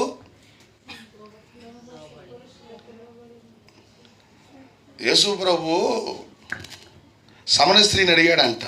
ఏమని? నీ భర్తను తీసుకురాపు అంటే ఎవరిని తీసుకురామని అడిగిందంట. ఎవరిని తీసుకురా అట్టుంది. అది పురుషులు అన్నాం కానీ ఎవరు? స్వపురుషుడు అంటే ఎవరు? భర్తని సొంతమే, పక్కన సొంతం కాదు. అర్థమైందంటారా? స్వపురుషుడు అంటే ఎవరు? భర్త. భర్తకి భార్య ఏం చేయాలి? లోబడి ఉండాలి. ఎవరు చెప్పారు ఈ మాటని? ఆయన చెప్తే వినాల్సిందంటే మనం. హల్లెలూయా. నువ్వేంద్ర నా చెప్పేది అనకూడదు. ఏం చేయాలి? దేవుడు లోబడమన్నాడు, లోబడి చూడు, ఆయన అద్భుతాలు చేసి చూపిస్తాడు నీ కుటుంబంలో. హల్లెలూయా. దేవుడు ఏం చెప్పి చూపిస్తాడు? నా బిడ్డ నా మాటకి లోబడింది, నా బిడ్డ ప్రార్థన నేను వినాలంటాడు దేవుడు. నువ్వు ఆయన మాటకి లోపడకుండా నువ్వు చేసే ప్రభా నువ్వు దేవునితో జగడమైపోకు. చేయడు. దేవుణ్ణి బలవంతంగా డిమాండ్ చేయబాకు. చేయడు. దేవుడు చెప్పింది నువ్వు చేయి, నీకేం కావాలి ఆయన చేసి చూపిస్తాడు. హల్లెలూయా. చూడండి, అందుకని ఏమంటాడు? పరిశుద్ధ స్త్రీలను తమ స్వపురుషులకు లోబడి ఉండుట చేత తమ్మును తాము. ఆ ప్రకారం శారా అబ్రహాం అనిందా? ఈ రోజున ఫ్యాషన్ అయిపోయింది. ఏమైపోయింది? ఫ్యాషన్ అయిపోయింది. అది ఆ స్త్రీకి ఎంత శాపం అర్థం కావట్లే. అది ఆ స్త్రీకి ఈ మధ్యకాలంలో భర్తల్ని అరే ఊరే అనుకునేవాళ్ళు కూడా ఉన్నారు. భార్యల్ని వసేతసి అనుకునేవాళ్ళు. ఒక విలువ, ఒక కుటుంబ గౌరవం, వాటిని వింటున్నప్పుడు బిడలు చెడిపోరా, బిడలు పాడైపోరా? ఇతరులు వింటున్నప్పుడు నీ కుటుంబ వ్యవస్థకి విలువ ఉంటుందా, మర్యాద ఉంటుందా? ఏముండదు. అందుకనే అపవాది చేత ఎవరైతే ప్రేరేపించబడుతుంటారో వారి యొక్క ప్రవర్తన, వారి యొక్క మాట తీరు కూడా ఎలా ఉంటుందంటే దేవుని దృష్టికి అసహ్యమైనదిగా ఉంటుంది. హల్లెలూయా. దేవుని దృష్టికి ఎలా ఉంటుంది? అసహ్యమైనది. చూడండి, శారాని గురించి దేవుని వాక్యం ఉంటుంది. ఆ ప్రకారం శారా అబ్రహామును యజమానుడని పిలుచుచు అతనికి లోబడి ఉండెను. మీరును యోగ్యముగా నడుచుకొనుచు ఏ భయమునకు బెదరకయునెడల, చెప్పండి ఎవరికి పిల్లలు? పరిశుద్ధురాలైన శారా, విశ్వాసమునకు తల్లి అయిన శారా. అటువంటి ఆమెకు మీరు పిల్లలు అంటున్నాడు దేవుడు. స్త్రీల గురించి, పురుషుల గురించి మీరు అబ్రహాము సంతానము. దేని బట్టి? విశ్వాసమును బట్టి. హల్లెలూయా. విశ్వాసమును బట్టి మనమందరం ఎవరమి? అబ్రహాం పిల్లలు. నీ సొంత భర్తకు నీవు లోబడుటను బట్టి నీవు శారా పిల్లగా దేవుడు ఏం చేస్తున్నాడు? ఆశీర్వదిస్తాడు. హల్లెలూయా. ఆశీర్వదిస్తాడు దేవుడు. అందుకనే దేవుని సంగమా, మన ప్రవర్తన, మన మాట తీరు, మన విధానాలు దేవుడు అంగీకరించేటట్లుగా మన జీవితాలు ఉండాలి. చూడండి, ఈ యొక్క ఇశ్రాయేలు ప్రజల యొక్క సమాజంలోకి ఎవరు వచ్చారు? కరెక్ట్గా చెప్పండి నాకు. వాళ్ళని పాడు చేసేవాళ్ళు వచ్చారు. హల్లెలూయా. స్త్రీలు వచ్చారా, పురుషులు వచ్చారు కాదు ఇక్కడ పాయింట్. వాళ్ళ నాశనం చేసేవాళ్ళు వచ్చారు. వాళ్ళని వీళ్ళు గుర్తించలేకపోయారు. వచ్చిన వాళ్ళని వీళ్ళు గుర్తించలేకపోయారు. ఆ ఉచ్చులో పడిపోయారు. దేవుడే వాళ్ళకి శత్రువుగా మారి ఆ ప్రాంతంలో తెగులు పుట్టించి వాళ్ళ నాశనం చేసేసాడు. ఫీనెహాసు వచ్చి ఆ తెగులు నాపాడు. ఇది వేరే సబ్జెక్ట్, పక్కన పెడదాం. కానీ ఈరోజు దేవుడు మనకు నేర్పిస్తున్నటువంటి మాట ఏంటి తెలుసా? సాతాను నీ ఆత్మీయ జీవితాన్ని పాడు చేయడానికి తన తంత్రములను ఎలా ప్రయోగిస్తున్నాడు, ఎవరి ద్వారా ప్రయోగిస్తున్నాడు, వేటి ద్వారా ప్రయోగిస్తున్నాడు, నీవు వివేచించాలి, నీవు ఆలోచించాలి. ఎప్పుడైతే నీవు దాని గురించి వివేచించగలవో తప్పించుకోగలవు. ఏం చేయగలవు? తప్పించుకోగలం. మనం రోడ్లో నడుస్తున్నాం, పొరపాటున గాజు పెంకు మీద కాలేసాం, పొరపాటున ఏదో చూడక కాలేసేసాం, అది ఓకే. చూసి కావాలని కాలేస్తామా? ఏమండి? చూస్తూ చూస్తూ నిప్పును పట్టుకుంటామా? ఎందుకని? చిన్నపిల్లలకు తెలియదు అది కాలుతుందని, అందుకని వెళ్ళిపోతారు. వాళ్ళు పట్టుకుంటారు, ఏడుస్తారు. చిన్నపిల్లలకు తెలియదు మంచి షార్ప్గా ఉన్నటువంటి వస్తువులు పట్టుకోకూడదని, పట్టుకుంటారు, గాయాలు చేసుకుంటారు, ఏడుస్తారు. కారణం ఏంటంటే వాళ్ళకి తెలియదు. దేవుని ఆత్మ మనలోనికి రాకమునుపు మనకు కూడా తెలియదు ఏది మంచో ఏది చెడో. కానీ పరిశుద్ధాత్మ దేవుడు మనలోనికి వచ్చినప్పుడు ఆయన మనకు బయలుపరుస్తాడు. హల్లెలూయా. మనకి దేని వల్ల ప్రమాదం ఉందో, దేని వలన మనకి ప్రయోజనం ఉందో దేవుడు మనకు బయలుపరిచి ఆయన మనల్ని నడిపిస్తాడు. అందుకనే మనము పరిశుద్ధాత్మ దేవుని నడిపింపులో ఉన్నప్పుడు, ఎవరు నడిపింపులో? ఆయన మనల్ని మంచి మార్గములో నడిపిస్తాడు, పరిశుద్ధమైన మార్గములో నడిపిస్తాడు, జీవ మార్గములో నడిపిస్తాడు. సాతాను యొక్క తంత్రములను ఆయన చిత్తక కొట్టేస్తాడు. హల్లెలూయా. వాడి తంత్రాలు నీ మీద పనిచేయకుండా దేవుడు చేసేస్తాడు. చూడండి, ఇశ్రాయేలు సమాజం దేవుని ఆత్మచేత నడిపించబడుతున్న సమాజం సాతాను యొక్క తంత్రములకు పడిపోయింది. కారణం ఏంటంటే వాళ్ళలో సరైన ఆత్మీయ జీవితం లేదు కనుక. కానీ ఈరోజు సంగమా, దేవుడు నీకు పరిశుద్ధాత్మని అందుబాటులో ఉంచి పరిశుద్ధాత్మ చేత నిన్ను నింపి పరిశుద్ధాత్మ చేత నిన్ను నడిపించడానికి ఆయన మనలోనికి వచ్చే దేవుడు. హల్లెలూయా. వాళ్ళ నిజంగా అంత ఆత్మీయ అనుభవం ఉంటే వాళ్ళు బంగారు దూడని చేసుకుని మొక్కతారా? వాళ్ళు దేవునికి వ్యతిరేకమైనటువంటి మాటలు మాట్లాడతారా? సణుక్కుంటారా, కొనుక్కుంటారా? అందుకని అపవాది వాళ్ళని పాడు చేశాడు. కానీ మనము దేవుని ఆత్మచేత నింపబడి నడిపిస్తబడుతున్నప్పుడు ప్రభు మనకు గైడెన్స్ ఇస్తాడు. ఏమిస్తాడు? ఇదిగో వాడు వస్తున్నాడు, జాగ్రత్త, జాగ్రత్తగా ఉండు, పసిగట్టు, నిన్ను నువ్వు కాపాడుకో, నేను నిన్ను ఆశీర్వదిస్తాను. హల్లెలూయా. బండ సందులో ఉన్నంత వరకే కుందేలు క్షేమంగా ఉంటుంది. బయటకు వచ్చిందంటే జంతువులకు ఆహారం అయిపోద్ది. అవునా కాదా? నక్కలు పట్టుకుంటాయి, కుక్కలు పట్టుకుంటాయి. అది దేనికి ఆహారముగా ఉంటుందో అవన్నీ వాటిని పట్టేస్తాయి. క్రీస్తు అనేటువంటి బండ సందులను ఉన్నంత వరకు అపవాది నిన్ను ముట్టలేడు. హల్లెలూయా. అపవాది నిన్ను ముట్టలేడు. అందుకనే మనం ఆయన బండ సందుల్లో ఉండి ఆయన కొరకు మనం కనిపెడదాం. దేవుని సన్నిధి కొరకు మనం ఎదురు చూద్దాం. అపవాది తంత్రముల నుంచి, వాడి ప్రయోగాల నుంచి మనం విడిపించబడి దేవునికి సాక్షులుగా ఈ భూమి మీద మనం జీవిద్దాం. ప్రార్థన చేసుకుందాం. సర్వోన్నతుడా, జీవము గల దేవానికి స్తోత్రాలు చెల్లిస్తున్నాం. ఇదిగో ప్రభువా, ఈ సమయంలో ఎంతమంది బిడ్డలు నాయన నీ వాక్యము చేత సంధించబడి నీ వాక్యము చేత నడిపించబడడానికి ఇష్టపడుతూ ఉన్నారు. ప్రతి బిడ్డను నీ వాక్యము చేత నింపమని వేడుకొనుచున్నామయ్యా.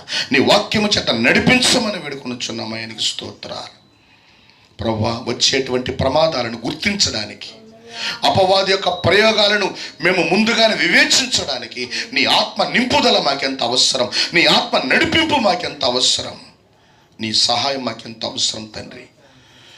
ఎంతమంది బిడ్డల ప్రభువా ఈ సమయములో నీ సహాయమును అర్థిస్తున్నారు, నీ సహాయము కొరకు ఆశపడుతున్నారు. ఆ బిడ్డల మీద ఎటువంటి సాతాను ప్రయోగము జరగకూడదు ప్రభువా. మీరు అన్నారు, మీరు ఆశీర్వదించబడిన ప్రజలు, మీరు ఆశీర్వదించబడిన ప్రజలు. అపవాది వారిని ముట్టడానికి నీవు అనుమతించే దేవుడవు కాదయ్యా. ఏ బిడ్డను కూడా అపవాది యేసు నామములో ముట్టకుండునగాక, అపవాది యొక్క తంత్రములు పని చేయకుండానగాక, అపవాది యొక్క ఆలోచనలు యేసు నామములో చెడగొట్టబడునగాక. ప్రతి బిడ్డకునని మీరు కాపరిగా ఉండండి. ప్రతి బిడ్డకు ప్రభువా మీరు ఆలోచనకర్తగా ఉండండి. ప్రతి బిడ్డకు ప్రభువా మీరు యజమానుడిగా, నాయకుడుగా ఉండి వారి చేయి పట్టి నడిపించండి. నేను మీకు స్తోత్రాలు. ఎంతమంది బిడ్డల ప్రభువా నీ ఆత్మ చేత నడిపించబడతారో వారందరూ నీ కుమారులే ఉంటారన్నావు నాయన. ప్రభువా వారి మీద ఏ అపవాది తంత్రం పనిచేయదు ప్రభువా. ఇక్కడ ఉన్న ప్రతి బిడ్డ నీ పోలికలో, నీ స్వరూపములో, నీ ఆత్మ చేత నింపబడి ప్రభువా జీవించుటకు మీరు సహాయము చేసి నడిపించి ప్రతి బిడ్డ జీవితము ద్వారా మీ ఘనమైనటువంటి నామమునకు మీరే మహిమ, ఘనత, ప్రభావములు పొందుకొనమని. ఇక్కడ నాయన ఏ బిడ్డ అయితే పరిశుద్ధాత్మ నింపుదల అనుభవము లేక శరీర సంబంధులుగా, ప్రకృతి సంబంధులుగా జీవిస్తున్నారు, ఇప్పుడే వారి హృదయాలు యేసు నామములో తెరవబడునుగాక, వారి మనోనేత్రాలు వెలిగించబడునుగాక, వారిలో విశ్వాసపు ఆత్మ కుమ్మరించబడునుగాక. ప్రతి బిడ్డ పరిశుద్ధాత్మ చేత నింపబడి పరిశుద్ధాత్మ చేత నడిపించబడుదురుగాక. సహాయం చేసి నడిపించి మహిమ పొందుకోనమని ప్రభుత్వంలో కూడి ఉన్న ప్రతి బిడ్డను పేరు పేరున ఆశీర్వదించమని, నీ మహిమ రాకడ కొరకు సిద్ధపరచమని. అపవాది నాయన ఎవరిని రాకడ కొరకు సిద్ధపడనివ్వకుండా అడ్డుకుంటూ ఉండగా వాడి తంత్రములను ప్రభువా మీరు లయపరచి నిర్వీర్యం చేసి ప్రతి బిడ్డను ప్రభువా నీ రాకడ కొరకు సిద్ధపరచమని యేసు నామములో ప్రార్థిస్తున్నాం తండ్రి. ఆమేన్, ఆమేన్. మన తండ్రి అయిన దేవుని ప్రేమ, మన ప్రభువును రక్షకుడైనటువంటి యేసుక్రీస్తు వారి దివ్యమైన కృపా కనికరములు, పరిశుద్ధాత్మ దేవుని ఆయన సహవాసం, కాపుదల, భద్రత కూడి ఉన్న మనకు సకల పరిశుద్ధులకు మరి ప్రాముఖ్యంగా ఇక వాక్యము చేత సంధించబడి నీ ఆత్మ శక్తిని ఆశ్రయిస్తున్న, నడిపింపును ఆశ్రయిస్తున్న ప్రతి బిడ్డకు సదాకాలము తన కృపా కనికరములు తోడి ఉండను గాక. ఆమేన్. హల్లెలూయా, హల్లెలూయా, హల్లెలూయా.